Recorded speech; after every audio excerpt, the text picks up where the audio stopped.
Selamat datang rekan-rekan sekalian kembali di mata kuliah Game Theory.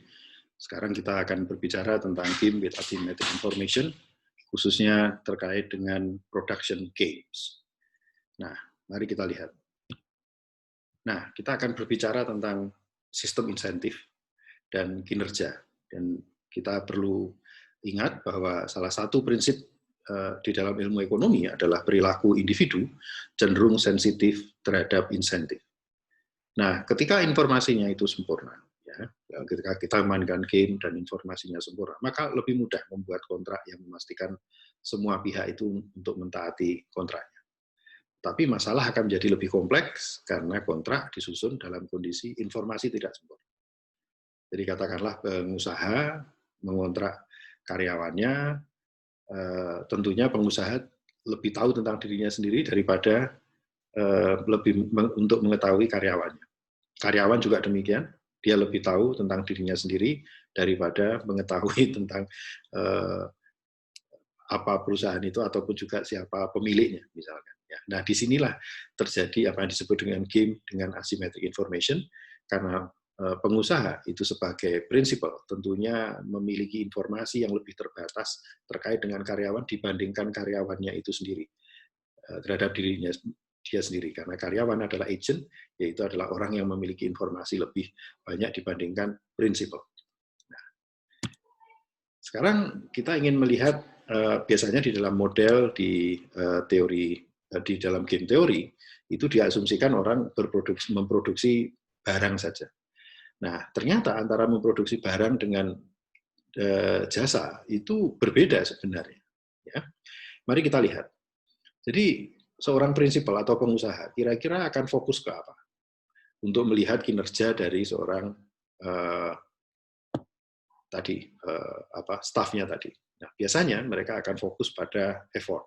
Ya, kita mencari effort yang optimum. Di mana di sini QE itu adalah kuantitas produksi yang berbanding lurus dengan usaha. Jadi misalkan kalau kita yang mudah ya, kalau di Indonesia itu adalah buruh linting rokok itu. Kalau kita lihat itu kan kalau di YouTube itu biasanya cepat sekali. Cepat sekali. Jadi mungkin setengah detik itu jadi satu. Ya.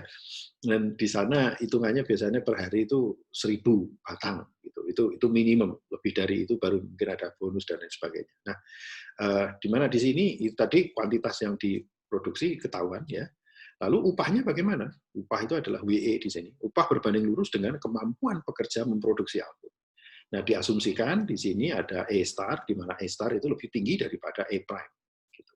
Di mana E star ini adalah tingkat usaha yang optimum dari yang bersangkutan. Nah, tetapi di sektor produksi itu ada perbedaan dengan sektor jasa. Kalau di sektor produksi kita hanya berbicara input, proses, output, di mana output itu adalah sama dengan outcome. Tetapi untuk sektor jasa itu hubungannya lebih kompleks, yaitu adalah input, proses, output, outcome, di mana outcome berbeda dengan output.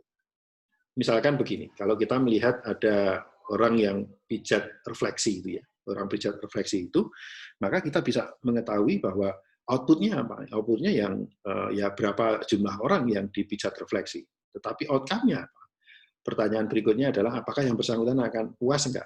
Balik lagi enggak sebagai atau return customer enggak? Gitu ya. Sementara ketika memproduksi barang itu beda, begitu barangnya tadi jadi misalkan buat kuenya jadi ya sudah selesai. Ya itulah barangnya. Ini agak sedikit berbeda ya. Nah, di sini adalah apa yang terjadi ketika ada full information ya. Jadi dari kontrak dengan menggunakan full information. Mari saya tunjukkan jadi bagaimana kaitannya dengan production game dalam full information. Jadi ini P itu adalah prinsipal menawarkan kontrak pada A itu adalah agent, dia berada di node A1, di mana di dalam node A1 itu ada pilihan, yaitu adalah menolak dengan probability 1 minus P, atau menerima dengan probability 1 minus P. Nah, kalau mereka menolak, maka tentunya pengusaha dapatnya apa? Dapatnya 0. Ya.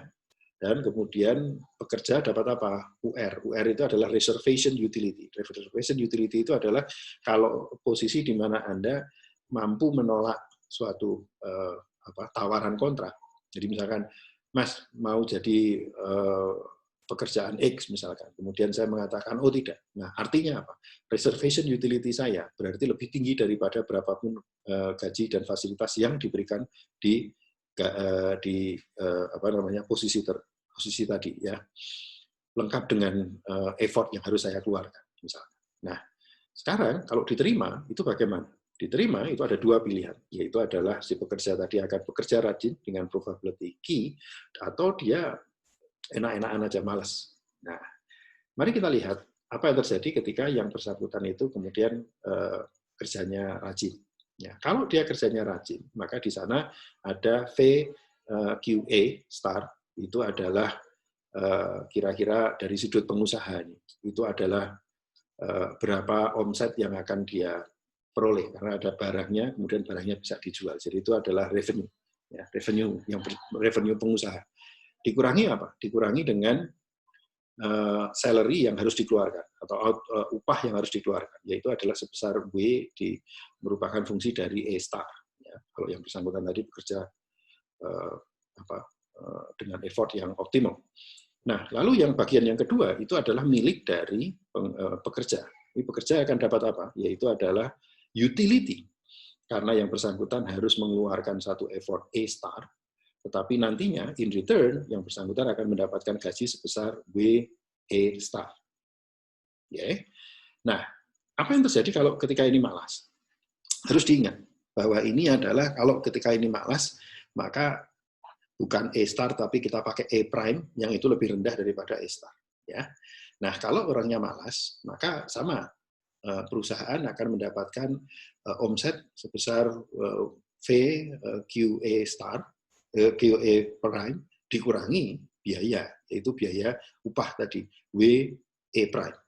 Di sisi lain, karyawan akan mendapatkan suatu utility di mana dia harus spend effort sebesar E prime, dan kemudian dia akan mendapatkan upah itu adalah BE prime.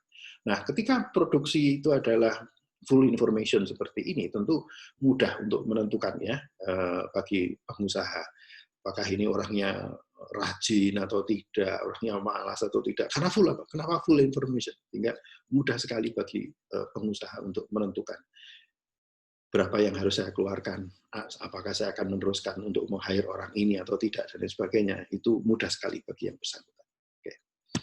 Kita lanjutkan. Nah, sekarang dalam yang sifatnya full information tadi, mekanisme permainannya bagaimana? Jadi P atau principal menawarkan kontrak pada A, upahnya seperti itu. B merupakan fungsi dari Q, fungsi dari E. A memutuskan untuk menerima atau menolak. Jika A menerima, A akan menentukan tingkat usaha tertentu, yaitu adalah E star, atau yang malas yaitu adalah E prime. Ya, outcome-nya itu adalah key, itu adalah fungsi dari E. Jadi berapapun yang dia produksi itu adalah fungsi dari effort-nya tadi yang dia keluarkan. Ya. Payoff-nya itu adalah kalau ditolak, kalau A itu menolak, agent-nya menolak, maka agent akan mendapatkan reservation utility. Seperti tadi saya sudah diskusikan. Tetapi bagi pengusaha dapatnya apa? Nol. Ya, karena dia tidak bisa meng-hire orang, berarti tidak ada tambahan produksi yang bisa dilakukannya. Ya. Nah, jika A menerima kontrak, maka tadi yang seperti sudah kita diskusikan tadi. Nah, lalu kalau boleh kita melihat bagaimana sistem penggajian optimum itu. Ya. Jadi sistem penggajian optimum bisa kita lihat di sini.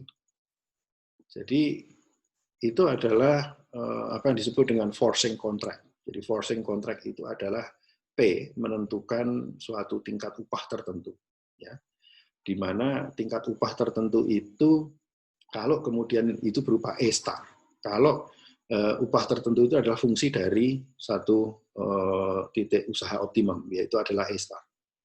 Kalau itu bisa dipenuhi, maka akan mendapatkan gaji sebesar W star. Nah, kalau kemudian tidak dipenuhi, bisa lebih tinggi atau lebih rendah, maka dilakukan pemutusan hubungan kerja, yaitu adalah sama dengan 0. Ya.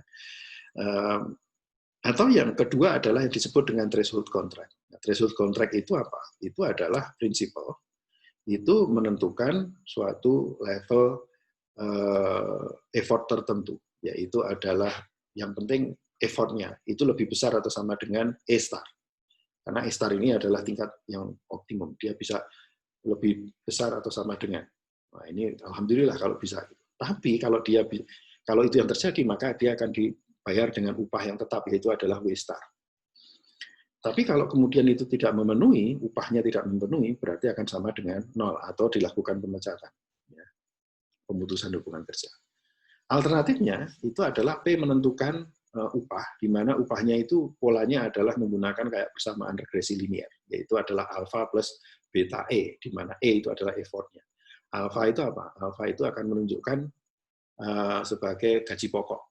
Nah, ini persis kayak di Indonesia ini kalau di ASN ya, gaji pokok. Tapi nanti kita akan diskusikan lebih lanjut apa perbedaan antara sistem ini dengan sistem penggajian bagi ASN di Indonesia. Itu beda.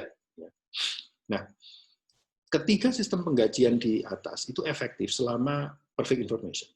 Maka mudah, karena apa? Output dan outcome akan ketahuan. Ya. Semuanya observable.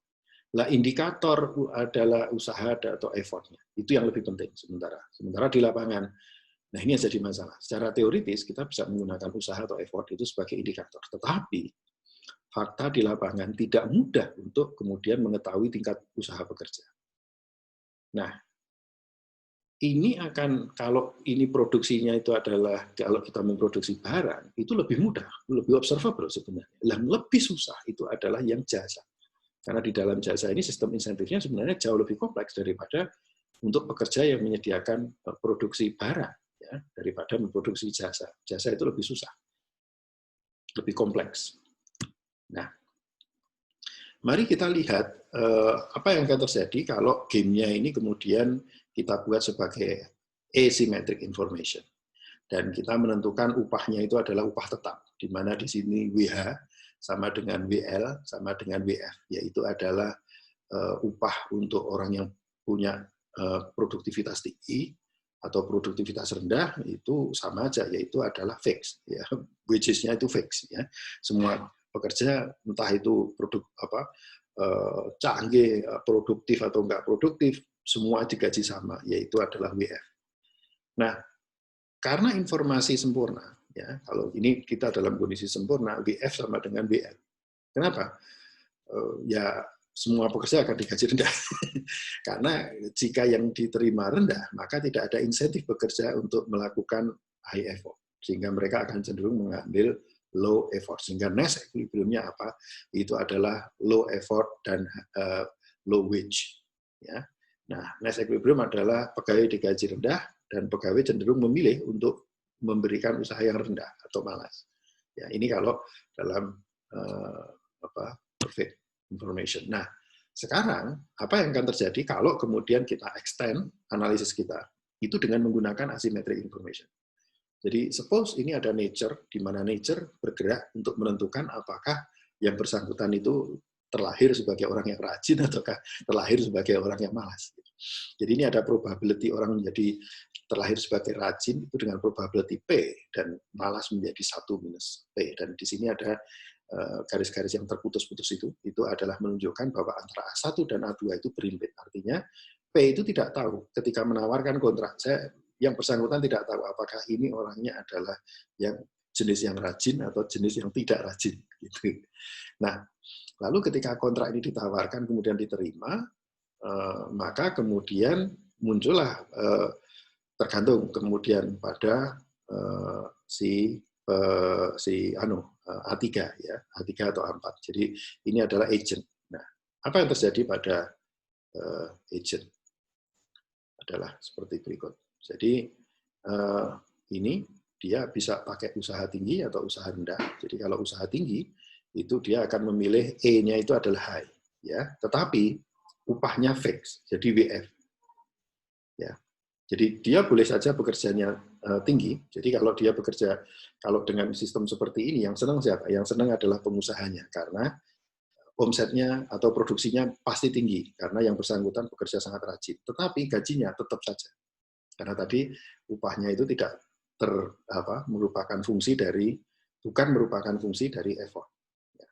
Nah, lalu bagi staff itu yang dihadapkan adalah dia harus mengeluarkan effort sebesar EH, yaitu adalah high effort, tetapi upahnya tetap.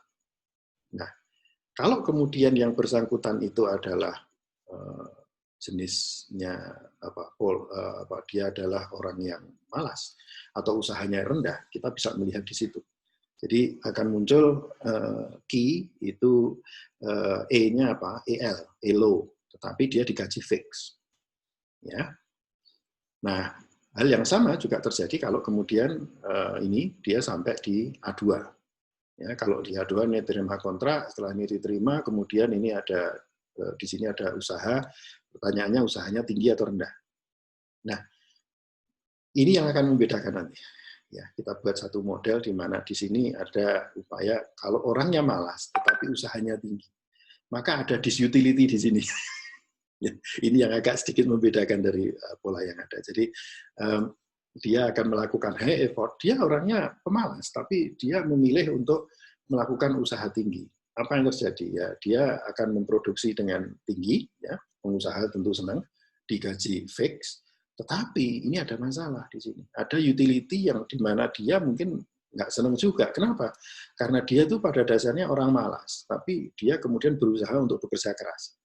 Nah, dampaknya kemudian tidak hanya EH yang muncul dan dia digaji tetap, tetapi muncul disutility, yaitu adalah perbedaan antara high effort dengan low effort yang harus dia keluarkan. Karena dia polanya bukan tipe orang yang high achiever, atau dia bukan orang yang suka bekerja keras. Ya. Nah, kalau ini dia yang rendah ya sama seperti ini. Ya. Nah, mari kita lihat. Nah, ini polanya. Ya. Nah, kalau pola seperti ini, dia mendapatkan gajinya adalah gajinya adalah, mohon maaf, saya balik lagi di sini ya. Jadi kalau gajinya rendah seperti ini, apa yang akan terjadi? Ya, simple.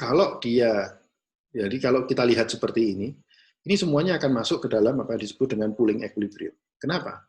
Karena it doesn't matter Anda adalah yang rajin atau yang malas. Pasti ketika Anda diterima, Anda akan memilih usaha yang rendah. Kenapa? Karena lebih menguntungkan Anda. Ya, kalau gajinya itu tetap, maka Anda kecenderungannya akan melakukan low effort. It doesn't matter regardless apakah Anda itu pekerja yang rajin ataukah pekerja yang malas. Kalau Anda kita lihat di sini, antara yang ini dengan ini tentunya akan lebih suka yang usaha rendah. Jadi Anda yang rajin berakhir di usaha yang rendah, Anda malas, Anda berada di usaha yang rendah juga, yaitu inilah yang disebut dengan pooling equilibrium. Nah, sekarang kita akan masuk production game dengan output based wage. Output based wage itu apa? Artinya adalah kalau ini, jadi gajinya dia itu tergantung tingkat produksinya.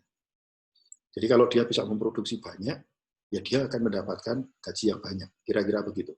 Kalau gajinya rendah, usahanya rendah, berarti tingkat produksinya rendah, berarti dia gajinya akan rendah. Tidak seperti yang fixed wage tadi. Kalau fixed wage tadi kan Anda mau orang yang rajin, orang yang malas, gajinya tetap. Nah, apa yang terjadi kemudian sama seperti tadi. Ini ada rajin dan malas, dan kemudian ini adalah mereka kita menunjukkan ini adalah berada dalam kondisi asymmetric information.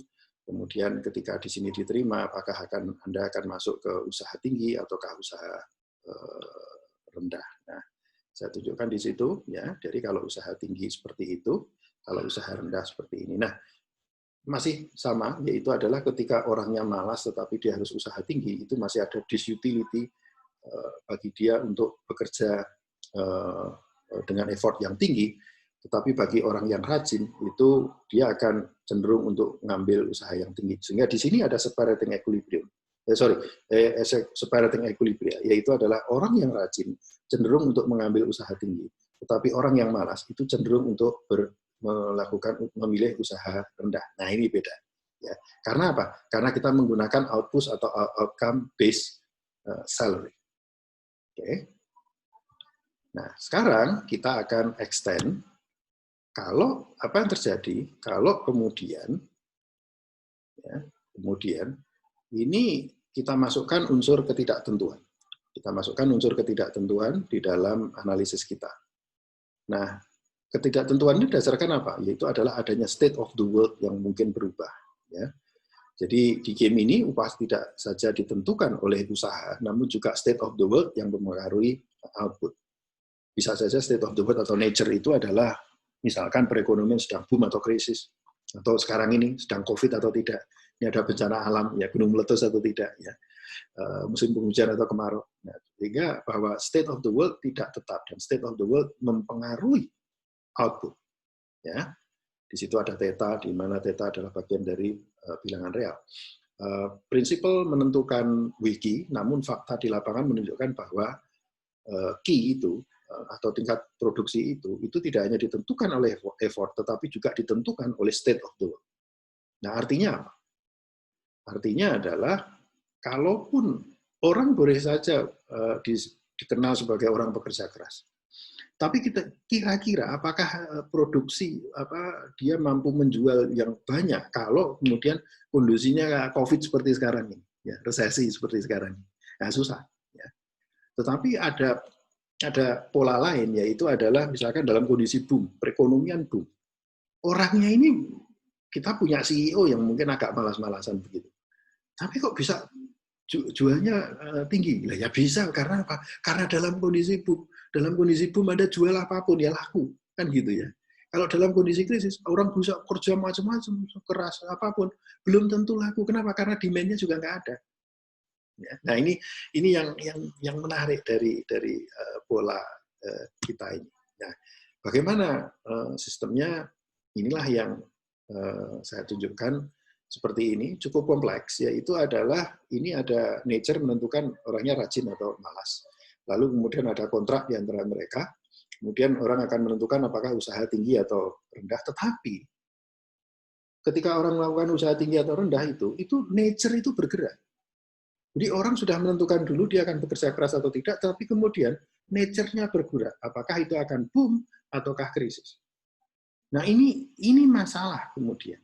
Ya, seperti sekarang inilah, katakanlah Anda bekerja di perusahaan, ya. Katakanlah Anda adalah pekerja yang rajin, Anda adalah CEO yang rajin. Tetapi kemudian siapa yang pernah menyangka bahwa di bulan Maret kemarin tiba-tiba ada lockdown, ada PSBB, nah gitu ya. Nggak ada yang menyangka sampai sekarang ini permintaan turun terus. Nggak ada yang menyangka. Kenapa? Boom nature bergerak, kita nggak sadari bahwa nature sudah bergerak. Ya, kita tidak berada dalam estimasi kita. Di bulan Januari kita tidak pernah memikirkan akan muncul seperti ini. Ternyata di bulan Maret, akhir Maret, itu terjadi. Nah, ini yang disebut dengan output based salary with uncertainty. Ya, ini modelnya. Nah, sekarang saya ingin menunjukkan bagaimana dengan interaksi, ya, antara ini tadi, ya, kondisi ekonomi dan usaha tadi. Usaha boleh aja tinggi, boleh rendah, tetapi di sini ada peran, apakah Anda dikatakan sebagai orang yang berhasil atau tidak, itu sayangnya ada peran yang lain, yaitu apa? Nature. Ya, nature-nya akan berperan di sini. Nature-nya akan menunjukkan boom atau krisis-nya ini jadi masalah. Jadi, katakanlah Anda adalah high achiever, ini usahanya tinggi, kalau kemudian itu boom, ini sangat diharapkan. Ya. Apa yang tidak diharapkan? Yaitu adalah Anda berada dalam kondisi krisis, ekonominya krisis, dan Anda adalah pemalas. Ya, bye-bye aja, gitu kira-kira. Ya. Nah, alternatifnya apa? Alternatifnya adalah usaha Anda tinggi dan dalam kondisi krisis. Wah, ini sulit. Ya, tapi ini harus dilakukan. Seperti pola sekarang ini, banyak orang kerja keras karena memang kondisinya memang krisis. Tapi ada situasi di mana yang melenakan ini berbahaya. Ketika ekonominya boom, Anda bekerja kemudian seenaknya sendiri. Kenapa? Karena Anda berada di zona nyaman. Nah, ini yang perlu juga hati-hati untuk diperhatikan. Nah, jadi prinsip dalam kontrak apa? Jadi tadi kita melihat bahwa beda kontrak itu menyebabkan beda insentif. Ya. Beda kontrak itu menyebabkan beda insentif. Nah, ini adalah kontrak itu kira-kira adalah ini kita memaksimumkan ini expected utility, yaitu adalah bahwa yang bersangkutan akan bekerja dengan suatu effort tertentu, tetapi given suatu state of the world tertentu, theta itu tadi. Dan di sana itu akan mendapatkan gaji senilai dengan setara dengan effortnya curly itu, tetapi juga masih ada aspek yaitu adalah state of the world. Nah, subject to apa ini? Subject to participation constraint, bahwa ketika saya sebagai staff ya, sebagai karyawan itu akan bekerja, itu kalau saya bisa melalui reservation utility saya. Saya akan menerima gaji itu dan saya akan bekerja itu kalau kemudian itu melewati reservation utility saya. Ya. Nah, yang kedua itu adalah harus memenuhi apa yang disebut dengan incentive compatibility constraint, yaitu adalah suatu prinsip di mana bagaimana insentif yang ada itu membuat pekerja, semua pekerja itu memiliki insentif untuk jujur kepada dirinya sendiri dan mengatakan kepada orang lain, inilah tipe saya. Jadi tadi yang rajin dia akan mengatakan, oh saya ikut karena saya memang yang rajin. Gitu. Ya. Nah kalau ini memang misalkan sistem insentifnya dibuka hanya untuk yang rajin, yang malas akan mengatakan, oh saya tidak mau ikut. Kenapa? Karena saya itu pemalas. Saya nggak akan bagus di situ. Nah itu sangat dimungkinkan. Ya, itu sangat dimungkinkan. Nah, ini jadi menggunakan participation constraint dan incentive compatibility.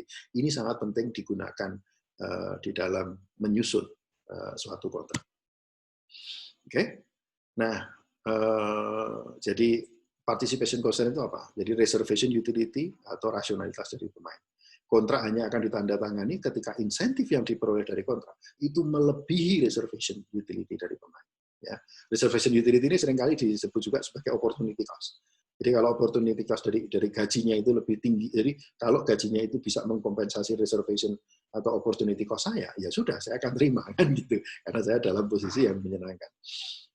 Nah, yang kedua kita memiliki apa yang disebut dengan incentive compatibility constraint, yaitu adalah agen akan menerima kontrak dan memilih tingkat usaha atau effort yang optimum seperti yang diinginkan oleh prinsipal, karena sistem insentif yang berlaku mendorong dia untuk memilih tingkat usaha yang optimum yang sesuai dengan jenisnya dia, ya, yang sesuai dengan karakter dia. Jadi dia bisa revealing, ini loh saya itu orangnya pemalas, misalnya.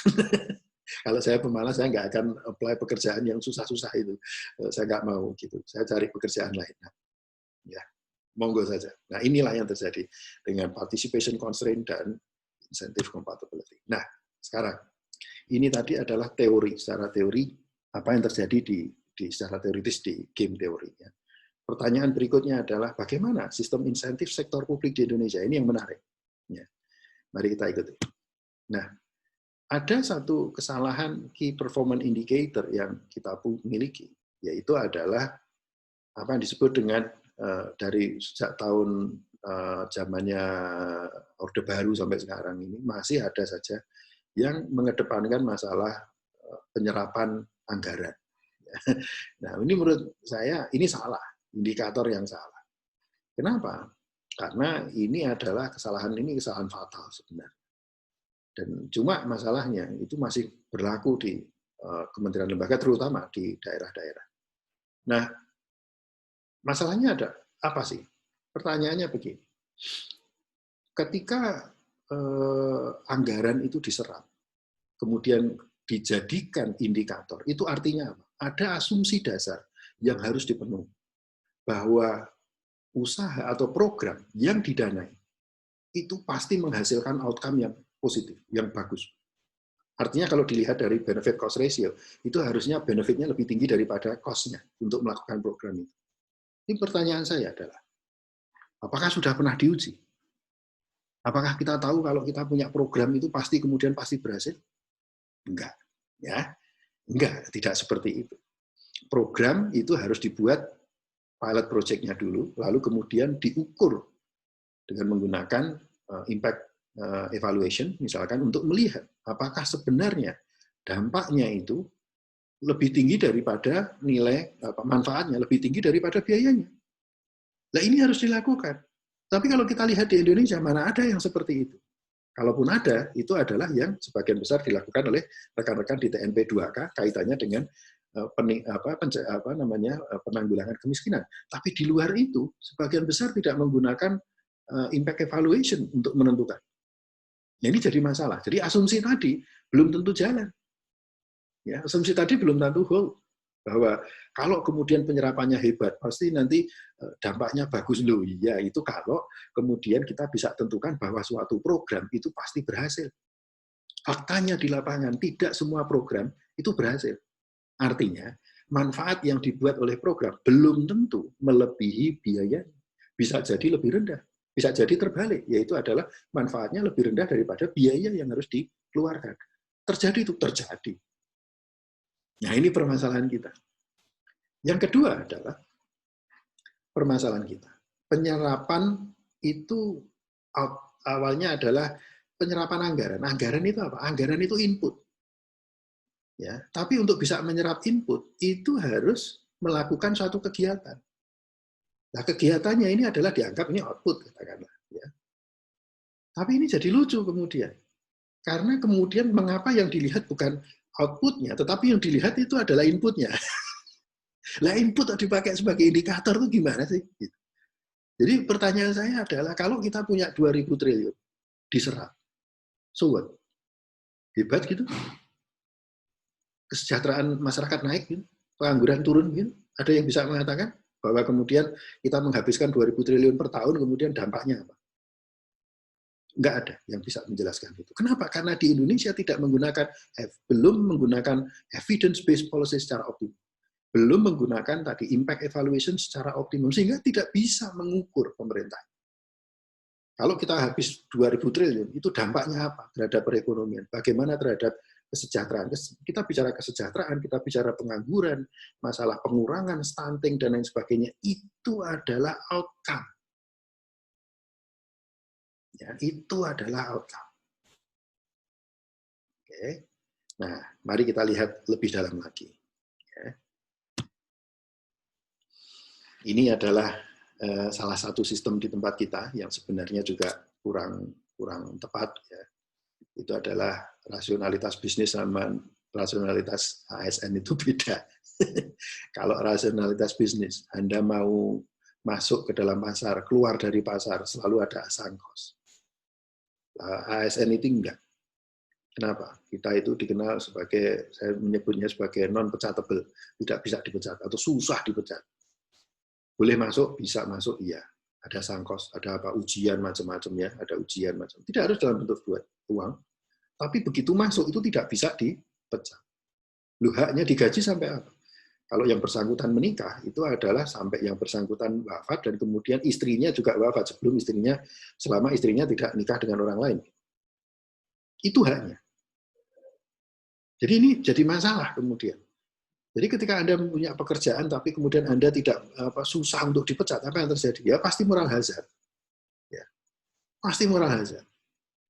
Karena ini disebut dengan riskless prospect. Jadi jangan heran kalau kemudian muncul banyak isu-isu yang kemudian berkembang, oh kalau mau jadi pegawai ini harus bayar sekian dan lain sebagainya. Lah, kenapa? Karena kita berurusan dengan tadi prospek yang sifatnya riskless. Jadi bisa masuk, setelah masuk itu sudah hak semua di situ. Tapi coba bayangkan kita ubah sedikit itu seperti bisnis tadi bagaimana? Orang boleh masuk, iya boleh masuk, tapi mudah dipecat. Atau orang susah masuk karena tesnya banyak, tapi mudah dipecat. Itu probability untuk dipecat itu tinggi. Kira-kira akan ada orang yang mengatakan saya bisa bantu untuk masuk ke ASN dan lain sebagainya. Enggak ada. Calo-calo itu enggak akan ada. Kenapa? Karena Anda akan mengatakan, ngapain sampai saya bayar Anda? Saya itu enggak tahu nanti ketika masuk itu masih kemungkinan dipecat atau tidak. Ya. Ini loh. Jadi ini sistemnya. Ya. Kemudian ini yang terjadi di berbagai kita punya di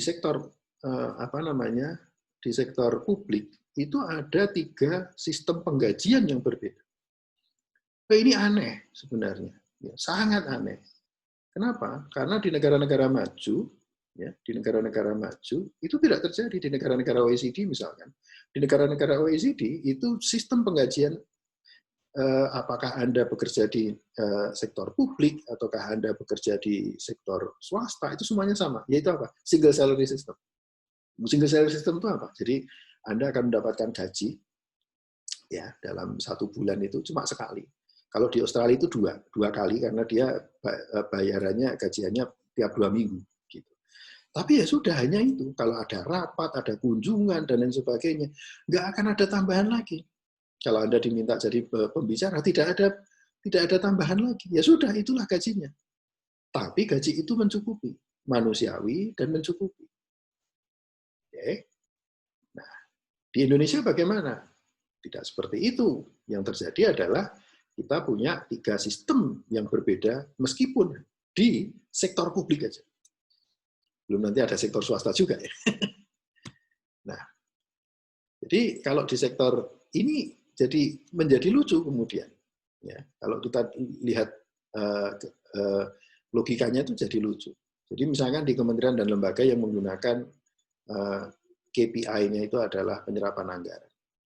Sistem penggajiannya bagaimana? Kalau kita mau jujur, itu adalah tidak rasional dan tidak manusiawi. Dan gaji tidak sama dengan income. Itu sebabnya susah sekali ada pembicaraan di Indonesia itu terkait dengan gaji Anda berapa. Ya. Tapi kalau di Eropa, orang menanyakan gaji itu nggak ada masalah. Orang akan mengatakan itu salary-mu berapa per tahun, gitu orang bisa. Dan dia mengatakan, oh saya sekitar 40.000 pound sterling, misalkan. Nggak ada masalah, nggak ada masalah. Semuanya terbuka. Semuanya terbuka. Dan di atas itu ada tambahan lagi, ya nggak ada, ya cuma itu. Nah di Indonesia, ketika orang ditanya gajinya apa, biasanya dia akan ngomong tentang gaji pokok. Lah gaji di luar gaji pokok itu lebih banyak daripada gaji pokok, tapi nggak pernah diomongin. Ini kalau kita mau jujur-jujuran, itulah yang terjadi. Nah, apalagi misalkan, dan ini besaran income-nya tadi, atau take home pay-nya, berbanding lurus dengan aktivitas. Semakin banyak aktivitas yang dibuat, maka dia akan mendapatkan gaji yang lebih tinggi, di luar gaji pokok tadi. Ya. Jadi KPI-nya apa? Output, di mana output sama dengan kegiatan sama dengan penyerapan. Nah sekarang ini jadi susah. Kalau kondisinya COVID seperti ini, mau nyerap seperti apa? Ya. Mau nyerap pakai apa? Wong ada kalau dulu seminar itu kan di hotel berbintang itu bisa bayar tentunya ya, pengeluarannya banyak. Lah sekarang kalau orang mau seminar, apa yang perlu dilakukan? Daring. Lah daring itu Anda coba deh kutip pembiayaan gitu. Ayo yang mau ikut membayar, itu diketawain orang. Kenapa? Yang seminar daring mana ada, sebagian besar free. Terus biayanya apa? Ya paling cuma langganan Zoom atau Webex atau Google Meet kan begitu. Dan itu murah. Jadi mau nyerap apa? Sampai mau ada orang 1.000, 3.000 di situ, biayanya sama. Ada makannya nggak perlu. Ada minumnya nggak perlu juga. Semua minum sendiri-sendiri di rumahnya. Ya. Nah, konsekuensinya apa? Potensi pembengkakan biaya akibat manipulasi aktivitas. Kenapa aktivitas diciptakan? Ya, kegiatan-kegiatan diciptakan. Untuk apa? Niatnya untuk satu, bukan untuk menciptakan outcome, tetapi adalah untuk penyerapan anggaran agar gaji saya lebih tinggi. Nah, ini jadi keliru kemudian. Nah, yang lebih parah lagi dikatakan sisa anggaran justru merupakan indikasi inefisiensi. Maaf, ini keliru. Jadi sisa anggaran justru merupakan inefisiensi. Nah, kalau kita lihat kita lihat di grafik ini jadi lucu kemudian. Jadi katakanlah kita punya aktivitas A, aktivitas B, tapi penyerapan anggaran itu apa? Ya aktivitas itu sendiri. Itu sebabnya garis ininya, utility function-nya saya kasih putus-putus. Kenapa? Karena itu nggak logis. Anda mau bicara apa? Output, kegiatan, penyerapan, nggak jelas itu. Sementara sumbu X dan Y-nya itu adalah aktivitas. Aktivitas untuk aktivitas. Ini nggak lucu kan? Logika ekonominya nggak kena. Nah, mari kita lihat bagaimana sistem penggajian di KPK. Nah, ini yang terjadi di KPK. Ini logis. Apa itu? Aktivitas X dan Y itu adalah aktivitas. Lalu kemudian indifference curve-nya itu apa? Outcome. Itu yang terjadi di KPK, itu terjadi di BI, itu terjadi di OJK dan almarhum BRR dulu yang di Aceh itu. Jadi ketika kita berbicara silpa, sisa lebih anggaran, itu dianggap sebagai efisiensi. Tapi kalau pendekatannya adalah KPI-nya itu adalah penyerapan anggaran, kalau Anda tidak bisa menyerap, itu justru tahun depan itu anggaran Anda dipotong. Loh, ini gimana sih? Kan jadi lucu ini. Masa sih bisa kayak begitu? Gitu. Logikanya di mana gitu? Nah, mari lihat sistem penggajian di KPK. Itu manusiawi. Besaran gaji tidak dikaitkan dengan aktivitas. Gaji sama dengan income karena single salary system. Promosi atau degradasi posisi terkait dengan capaian KPI. KPI menciptakan outcome measures, bukan output, bukan penyerapan anggaran. Konsekuensinya apa? Potensi pembekakan biaya akibat manipulasi aktivitas minimum. Ya nggak ada gunanya. Untuk apa? Nggak bisa kok. Jadi dari dulu itu biasanya penyerapan di KPK berapa? 60%. Nah sekarang pertanyaannya, kalau itu dimarahi kemudian, loh, kenapa 60%? Ayo dinaikkan 80%. Pertanyaannya akan balik teman-teman KPK. Loh Pak, terus apa yang harus kami lakukan? Karena nyerap anggaran nggak bisa dia. Gajinya sudah fix segitu. Kalau dia mau jungkir balik melakukan berbagai macam kegiatan, nggak akan menambah apapun. Ya. Ya ini yang jadi masalah. Jadi sisa anggaran merupakan, nah ini yang tepat, sisa anggaran justru merupakan indikasi efisiensi. Nah, mari kita lihat lebih lanjut. Bagaimana sistem penggajian itu? Ada 3 pola. Ini hanya di sektor publik itu aja ada 3.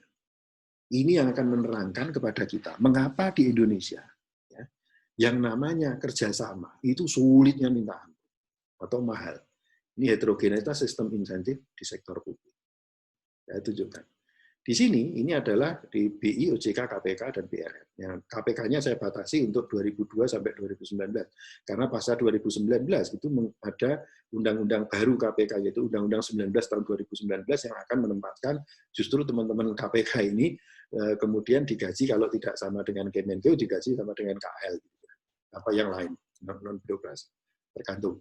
Kayaknya lebih banyak ke sini daripada ke sini. Nah, jadi di sini sistemnya adalah single salary system di situ. Kalau di sini non single salary system.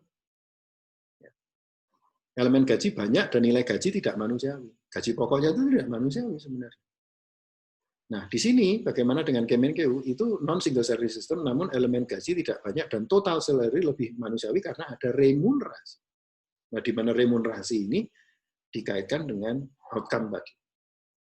Nah, jadi kalau kita melihat ini ada satu yang ekstrim di kiri dan satu ekstrim di kanan, yang Kemenkeu ini dan atau kementerian lembaga yang sudah reformasi birokrasi itu ada di tengah.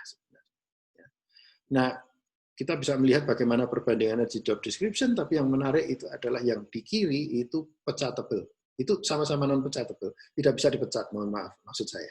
Ya, ini sambil guyon. Ya, jadi non pecatable tidak bisa dipecat, susah dipecat kecuali KPK. KPK itu sangat pecatable kalau di sana. Ya. Nah, dampaknya apa kemudian? Yang kanan itu orientasi kerja, itu fokus ke output dan upaya menciptakan kegiatan. Yang di tengah itu mix. Yang di kiri itu fokusnya apa? Outcome. Kinerja. Outcome. Beda ya. Nah, ini yang akan kita lihat lebih lanjut. Ya. Lalu, nah bagaimana tentang modelingnya? Mari kita lihat. Balik lagi. Mari kita ingat tadi kita punya yang disebut dengan forcing contract, threshold contract, dan linear contract. Nah, catatan, I itu adalah effort untuk usaha berbanding lurus dengan outcome. Ya. Jadi R itu katakanlah R itu outcome, sehingga outcome itu adalah fungsi E, dan turunan pertama itu adalah sifatnya positif, yaitu adalah berbanding lurus. Ya. Nah, sekarang saya ingin coba perlihatkan bagaimana jika KPI atau Key Performance Indicator yang digunakan adalah output, saya asumsikan itu U, gitu ya, dan kemudian input itu V. Gitu. Mengingat outcome itu lebih tinggi daripada output, lebih tinggi daripada input, dapat diasumsikan hubungan sebagai berikut, yaitu adalah R lebih besar daripada U, lebih besar daripada V. Sehingga dapat diperoleh juga hubungan, yaitu adalah RE. Ya, RE itu effort untuk mencapai suatu R, itu lebih besar daripada UE, lebih besar daripada VE. Jadi yang paling mudah itu adalah yang penyerapan anggaran. Bukan penciptaan output ya. Ini kalau output aja. Nah, artinya apa? Dan ini semuanya kalau diturunkan itu positif, apa namanya? Slope-nya positif. Atau dapat pula kita buat seperti ini. Jadi ER itu adalah effort untuk mencapai suatu outcome. Itu lebih tinggi daripada effort untuk mencapai output dan lebih tinggi daripada effort untuk mencapai input atau penyerapan anggaran. Dengan kata lain, usaha menghasilkan outcome itu jauh lebih tinggi daripada usaha menghasilkan output, dan usaha menghasilkan output lebih tinggi daripada menghasilkan penyerapan anggaran. Apakah berhenti sampai di sini? Belum. Monggo. Sekarang kita lihat. Apa yang terjadi ketika penyerapan KPI itu adalah penyerapan anggaran? Ya, jadi ini pertanyaan utamanya adalah di situ. Bagaimana jika KPI yang diterapkan itu bukan outcome, tetapi penyerapan anggaran? Mari kita lihat. Secara modeling kita akan bisa lihat begini. Untuk dapat menyerap anggaran diperlukan kegiatan output. Ya. Jika ini yang terjadi, maka hubungannya adalah ER, hubungan tadi yang tadi, ER lebih besar daripada EU, lebih besar daripada EV, tidak lagi berlaku. Lalu mana yang berlaku? Nah, mari kita lihat. Jika kita asumsikan kita punya satu variabel baru, yaitu adalah E prime U, yaitu adalah level usaha atau effort kegiatan dalam rangka penyerapan anggaran. Maka diperoleh hubungan sebagai berikut. ER, ya, upaya untuk mencapai outcome, itu lebih tinggi daripada upaya untuk mencapai output. Tetapi upaya untuk mencapai output itu lebih tinggi daripada upaya mencapai output yang hanya untuk penyerapan anggaran, kira-kira. Ya, jadi ini ada expression terakhir di bawah ini, yang ini sangat penting. Nah, lalu, mari kita lihat perbandingan antara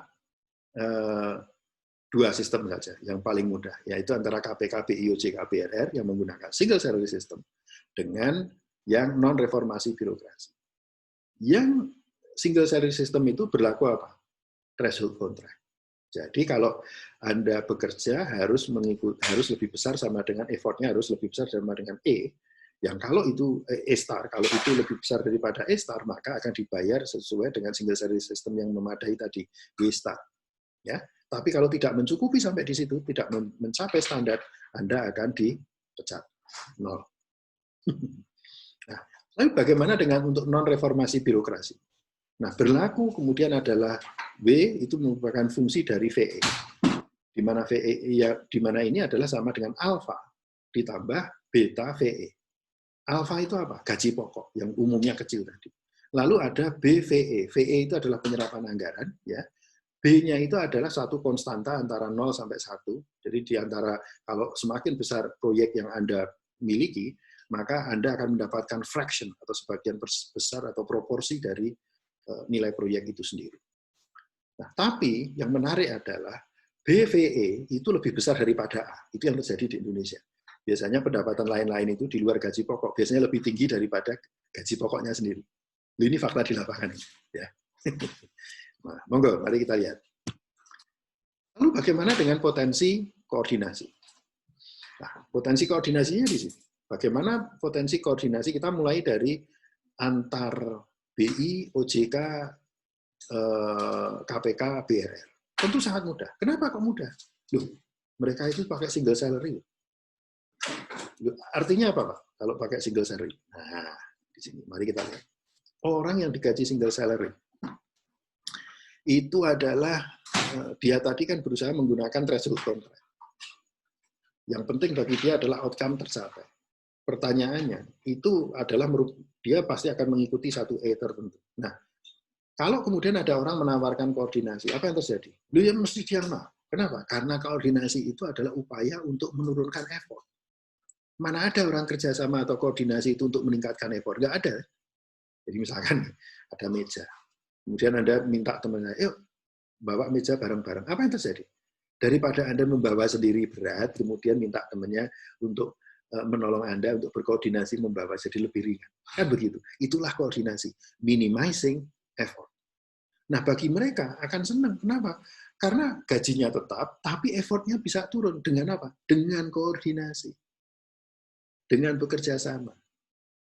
Nah, pertanyaan kemudian. Kalau di Indonesia sering dibilang, loh, di Indonesia ini namanya koordinasi itu mahal. Loh, kenapa kok bisa mahal? Simple. Karena sistem penggajiannya, sistem insentifnya, itu tidak mendorong orang untuk melakukan kerjasama. Kenapa? Karena KPI-nya penyerapan anggaran tadi, dan yang lebih buruk adalah ketika penyerapan anggaran itu semakin banyak Anda serap, itu take home pay Anda itu meningkat. Ini yang jadi masalah. Ya, sehingga kalau dari 4 lembaga ini, karena mereka menggunakan sama-sama menggunakan single salary system, itu akan mudah sekali berkoordinasi. Oke, apa berikutnya? Nah, mari kita lihat. Ya. Ini yang kita lihat. Jadi bagaimana potensi koordinasi antar lembaga yang fokus pada penyerapan anggaran saja. Kalau dia penyerapan anggaran seperti ini akan susah. Kenapa? Karena dia akan rebutan. Rebutan apa? Rebutan usaha tadi. Kenapa rebutan usaha atau rebutan kegiatan? Karena dengan rebutan kegiatan dia akan mendapatkan penyerapan anggaran, dan penyerapan anggaran meningkatkan take home pay-nya dia. Jadi ini akan susah untuk kemudian bekerja sama, karena bekerja sama itu artinya menurunkan effort dan menurunkan kegiatan, artinya menurunkan penyerapan anggaran, dan pada akhirnya menurunkan take home pay dia.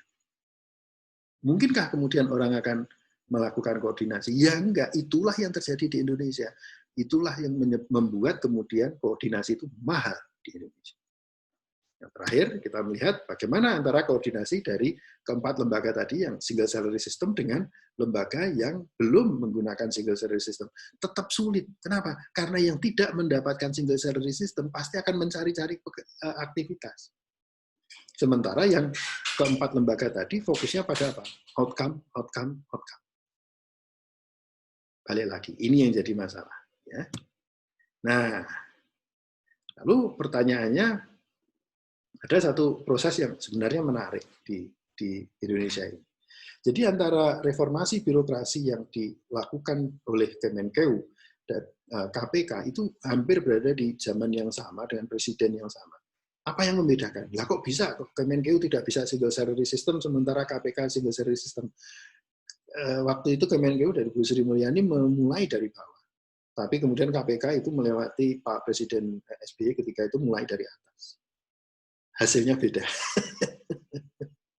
Kenapa? Karena Bu Sri Mulyani kemudian harus mengikuti aturan dari kementerian lembaga lain, sementara kalau yang KPK itu karena dulu langsung melalui Pak SBY tentunya berbeda ya.